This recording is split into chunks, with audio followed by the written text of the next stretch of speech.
Welcome to R&B Lady Sports Talk. My name is Yolanda Bridges, and along with me is my friend, my sister, my ace, Pamela Ross. Hey, everyone. Welcome back. Let's get started, see what's going on in the football and sports world this week.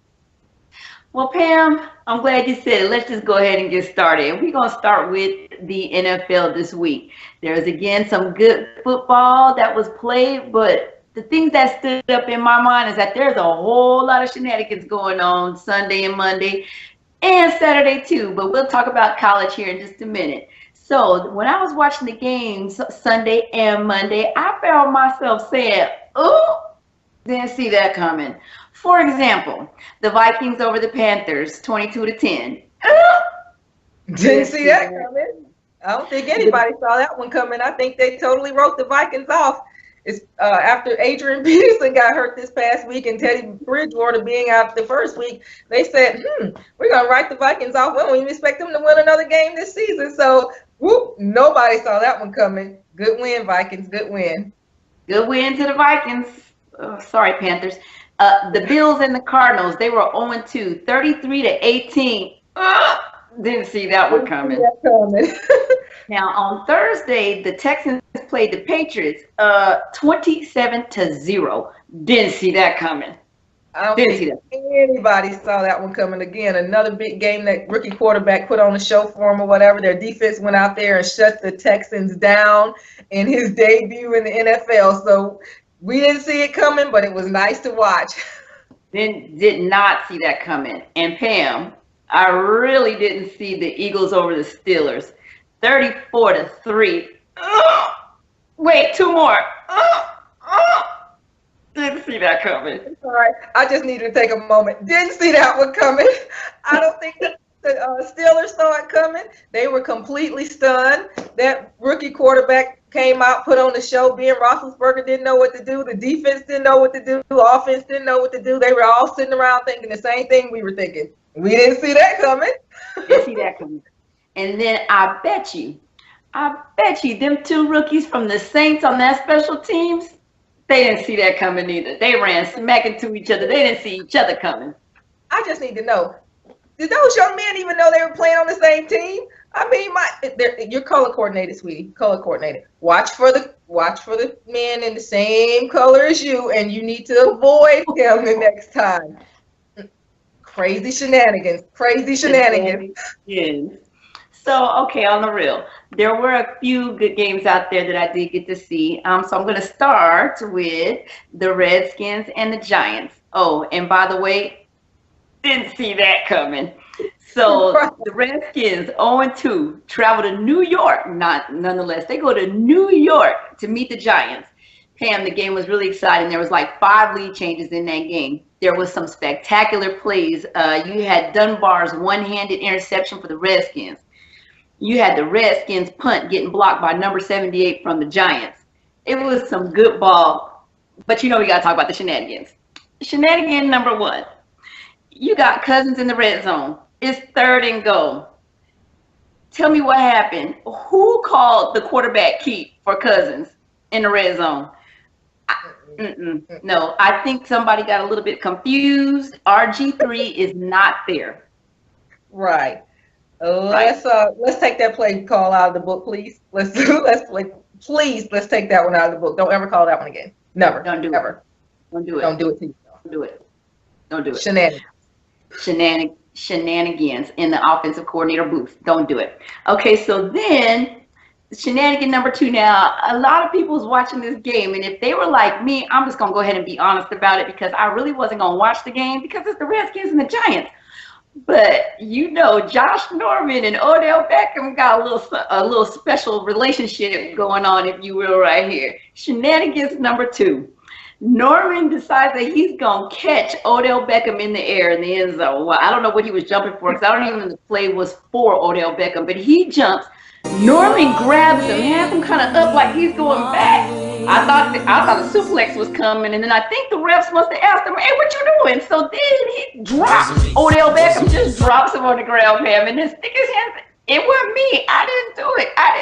But then the ref, the way he stepped back, he was like, I don't want The him. ref didn't want any part of it. He probably thinking, I don't need any more problems. I don't need to be fined for anything else. This is high dollars out here. Let me step away. Let me step away. I'm not in your shenanigans this week. I'm not in your shenanigans. The refs want to lay low. It was crazy, Pam. It is so crazy. All right, so then moving on. I did watch the Eagles and the Steelers game. Oof. I'm sorry. I'm sorry for the Steelers fans out there right now, but the Eagles could have hurting on the Steelers. Now, look, my shenanigan for this game is you had Wentz hitting up Matthews, and Matthews ends up scoring a touchdown on the play. Now, you know, they're excited, Pam. They running toward each other, and, you know, I'm like, okay, here come the chest bump. Now, truth be told, Wentz is just as big as Ben on paper, at least anyways. They got Ben at 6'5", about 240 pounds. They got Wentz at about 6'5", 237 pounds. Girl, when they started running and you knew the chest bump was coming because, you know, they just made that play, they act like they was going to jump, but then they just shook hands as if Matthews was saying like, no, you too big, Wentz. We not about the chest bump in the air. I'm sorry. I'm sorry. I can't do it. I can't do it. I need to stay intact. I need all this to stay intact. Yeah. So, you know, just a lot of shenanigans. But here's a little bit of personal shenanigans on my end, Pam. I'd just like to send a personal thank you and shout out to Pete Carroll, Daryl Bevel, and Russell Wilson for getting my memo regarding all that first 2 weeks of non-productive, questionable offense that we had going on. Girl, Seattle beats 49ers 37-18, and I'm happy. Well, I thank you, Pete Carroll, for getting it together. My girl is over here with a big smile on her face. Go see Seahawks. We hope you keep up the good work. Get some more wins in the book because she's definitely a happier girl when you guys are putting the wins in the books. Girl. So now let's go ahead and delve into the college football world. There was some shenanigans going on there too. So before we get into it, though, before we get into it, now when I talk about the next few schools, people like me tend to think basketball because, you know, they basketball powerhouses. You know, what am I talking about right now? I'd like to give a big shout out to, that's right, this one's for who? This one's for you. We got UNC beating Pittsburgh 37-36. We got Wake Forest beating Indiana 33-28. And we got Duke beating Notre Dame 38-35. What you got, Pam? Hey, I'm telling you, all good wins, but that Duke and Notre Dame game, hey, I think that sent the Notre Dame coach right over the edge. He comes out in his press conference and he says, nobody's on this team's position is safe. And I mean nobody. He says, well, maybe the place kicker. I'm not even sure if his job is safe or whatever. We're going to be making some changes. We're going to shake things up. Livid he was, and he had every right to be. Hey, Notre Dame's a good school. They got a good program or whatever. Take it easy, get a few more wins under your belt. Nobody likes to lose, especially to Duke. But it happened. Give Duke their props. Get yourselves together, Notre Dame. Hopefully he hasn't kicked everybody off the football team as of today. We'll see what happens next week with them. Might be joining somebody we know.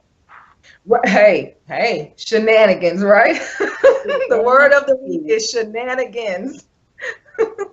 Well, moving right along into college football, since we just dived right into those Carolina teams taking home the wins this week, we're going to talk about the top 6 teams, which all top 6 teams this week got wins. Didn't have any notable matchups with anybody or whatever, nothing too much to talk about. So we'll move right along to the 7 through 25. There's some big games that went on here. I'm going to start with the Big Ten. Wisconsin and Michigan State. Michigan State was the favorite to go in and win that game, and they got mollywopped. Now, I'm not sure if you even know what that is, but that means they got a big beat down. Wisconsin dominated them on offense. They dominated on defense. Whenever Michigan State thought they had anything going on or whatever, Wisconsin came in and said, no, we're shutting this down. We are shutting it down. They caused 3 interceptions, 1 fumble. The quarterback couldn't get anything going. The defense couldn't stop Wisconsin.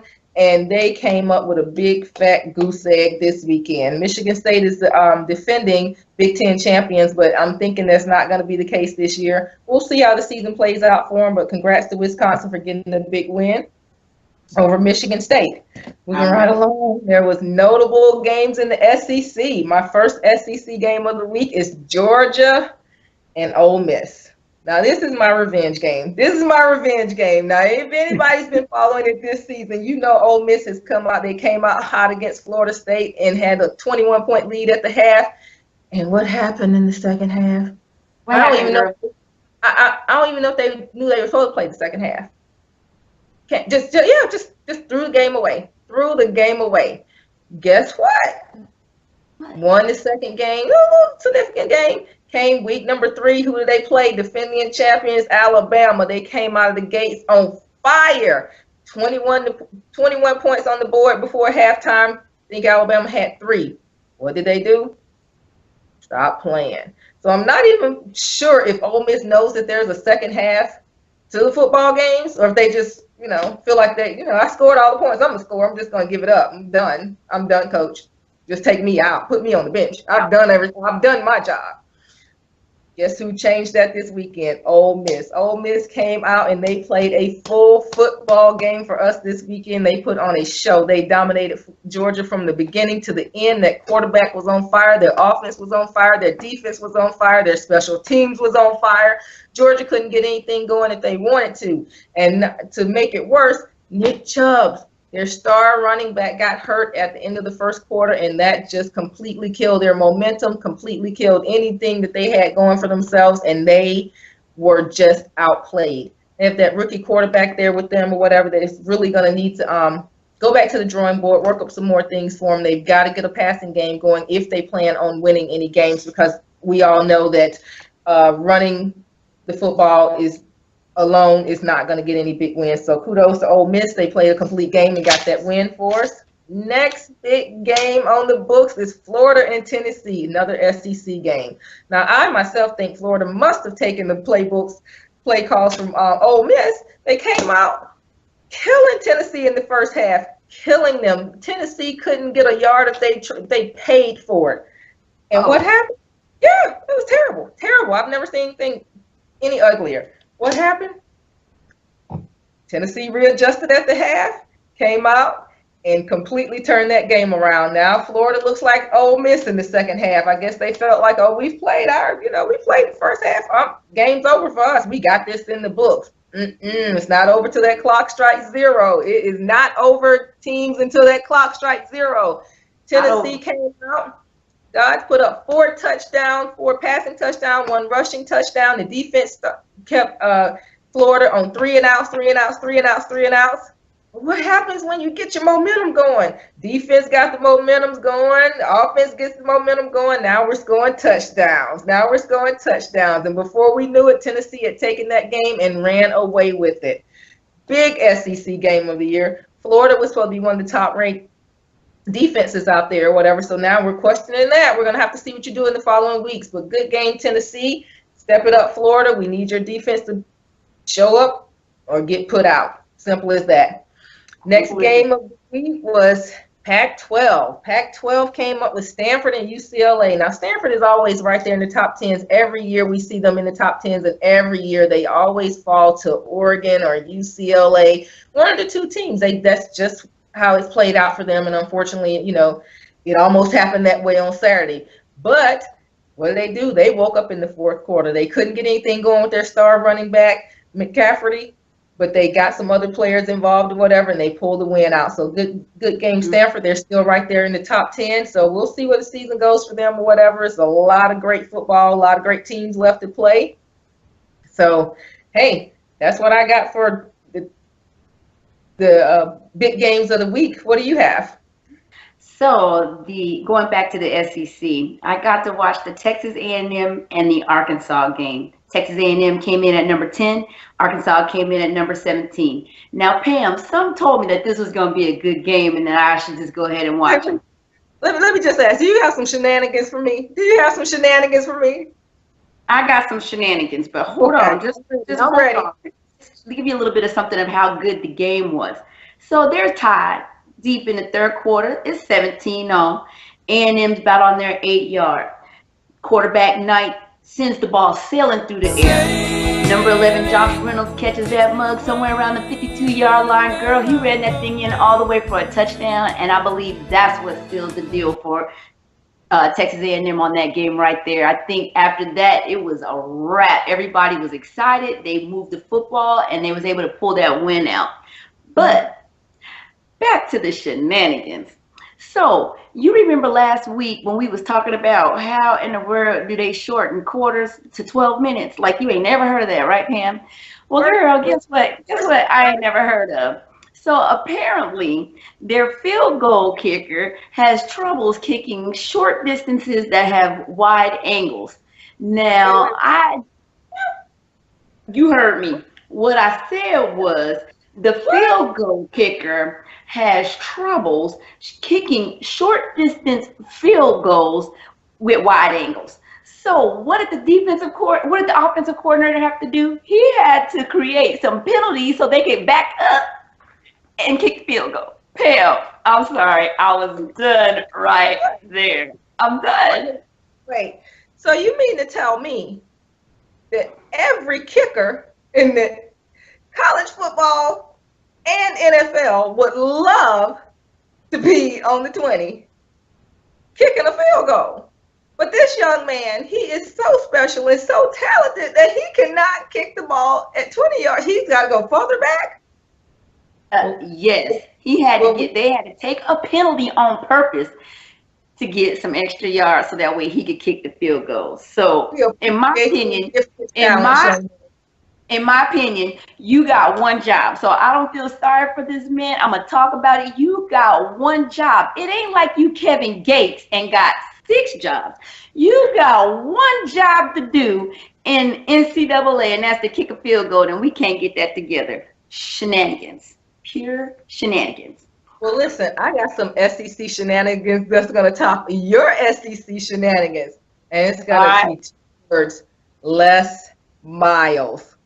I'm not sure if everybody's familiar with who Les Miles is, but let me just give you a little background. Les Miles is the former, and I say former as of Sunday, head coach for the LSU Tigers. LSU Tigers? Wait.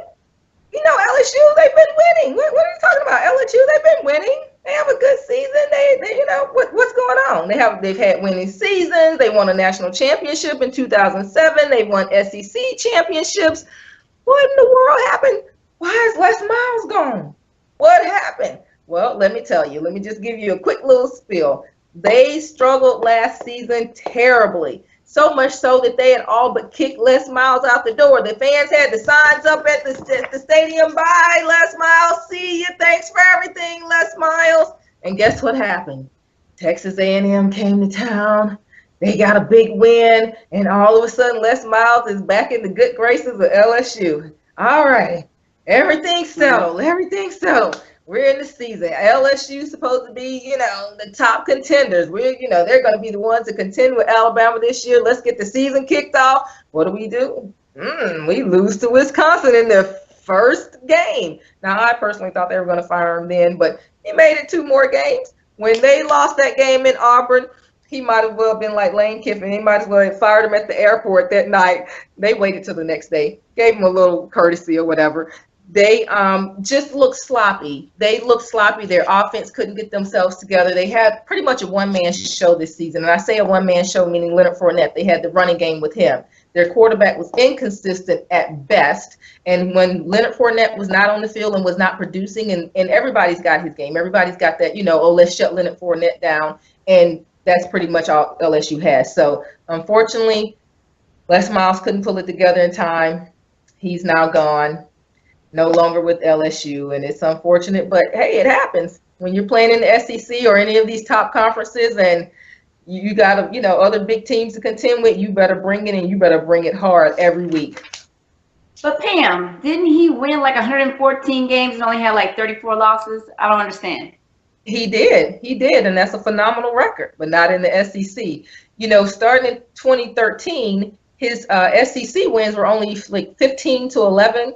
So that's not a very, very good record to be in the SEC trying to win championships and trying to win, take them on to the college football playoffs or anything like that. So again, great coach. I loved him. I'm a Les Miles fan, of course, unless he's playing Alabama. So I think he'll land on his feet. I think he'll do well, but he's just not going to be with LSU anymore.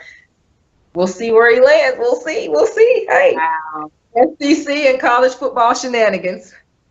Shenanigans. Well, there you have it, folks. Just a couple of women offering our opinions and how we feel things should be. But before we go on this particular segment, we would just like to pay our respects to Jose Fernandez. Jose Fernandez was a pitcher for the Florida Marlins that was killed in a tragic boating accident on Sunday, along with two other fellow friends. We thank you for sharing all your spectacular gifts with us and touching so many lives. God bless you, your family, and all of your teammates and friends. Rest in heaven. See you soon.